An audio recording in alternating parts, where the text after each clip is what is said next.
Bien comprendre l'entreprise. L'entreprise est partout autour de nous, la boulangerie du coin, la banque qui gère notre argent, l'usine qui fabrique des montres, ou encore les CFF qui organisent les trains. Mais qu'est-ce qu'une entreprise exactement? D'abord, les définitions varient. Pour un dictionnaire, c'est simplement une organisation qui produit ou qui entreprend un projet. Pour la loi suisse, c'est une activité économique indépendante, exercée régulièrement pour en tirer un revenu. Pour Steve Jobs, fondateur d'Apple, c'était surtout une aventure humaine où l'on crée de beaux produits avec des gens passionnés.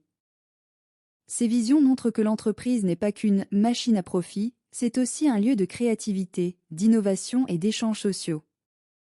Son rôle est assez simple à comprendre, produire et offrir des biens ou des services. Elle fabrique ce dont nous avons besoin et met à disposition ce que nous consommons au quotidien. En ce sens, elle est l'unité de base de toute l'économie. Bien sûr, le but d'une entreprise privée reste de faire du bénéfice, mais ce n'est pas son seul objectif. Dans le monde actuel, elle doit aussi respecter des critères sociaux, emploi, conditions de travail et environnementaux, limiter la pollution, favoriser le développement durable. Il existe différents types d'entreprises. Les industriels transforment des matières premières en produits finis, Nestlé, Swatch. Les commerciales achètent et revendent sans transformer, Coop, Migros. Celles de services proposent une prestation immatérielle, médecins, assurance, Netflix. Enfin, les artisanales reposent sur le savoir-faire d'une personne ou d'une petite équipe, boulanger, menuisier. Mais une entreprise ne vit pas seule dans sa bulle, elle est plongée dans un environnement. Elle dépend de ses clients qui achètent, de ses fournisseurs qui livrent les matières premières, de ses employés qui produisent, des banques qui financent, de l'État qui impose des règles et prélève des impôts, et elle doit aussi composer avec ses concurrents. Comprendre ces relations, c'est voir que l'entreprise est au cœur d'un vaste réseau d'échanges. Ces échanges s'expliquent par le circuit économique. Les ménages donnent leur travail aux entreprises, qui en retour leur versent un salaire. Avec ce salaire, les ménages achètent les biens et services produits par les entreprises. On distingue alors deux types de flux, les flux réels, travail, biens, services, et les flux monétaires, argent, salaire, paiement. Pour mettre un produit entre les mains d'un consommateur, il faut un circuit de distribution. Plus il y a d'intermédiaires, plus le chemin est long. Aujourd'hui, on parle beaucoup de circuits courts, où le producteur vend directement au consommateur, marché local, panier bio. Avantage, réduire la pollution et renforcer le lien social. Toute relation économique repose sur une relation, un échange clair. Le vendeur livre un bien ou un service, flux réel, l'acheteur paie, flux monétaire. Si le paiement est immédiat, on parle de comptant. S'il est différé, il y a un crédit, avec un créancier, celui à qui l'on doit, et un débiteur, celui qui doit payer.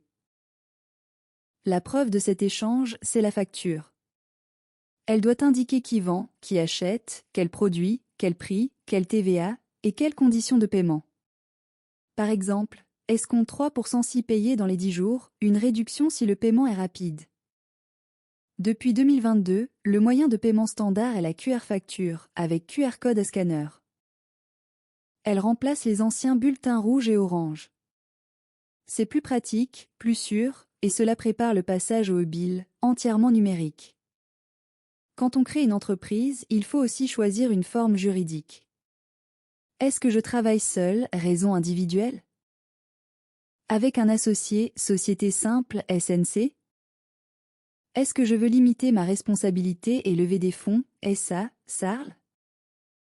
Ou bien fonctionner collectivement, coopérative? Même l'État peut être propriétaire d'entreprises publiques, CFF, La Poste. La forme juridique influence la responsabilité, les impôts et l'organisation interne. Enfin, une entreprise doit être organisée, elle a donc une structure organisationnelle. On le représente avec un organigramme, qui montre qui fait quoi et qui décide quoi.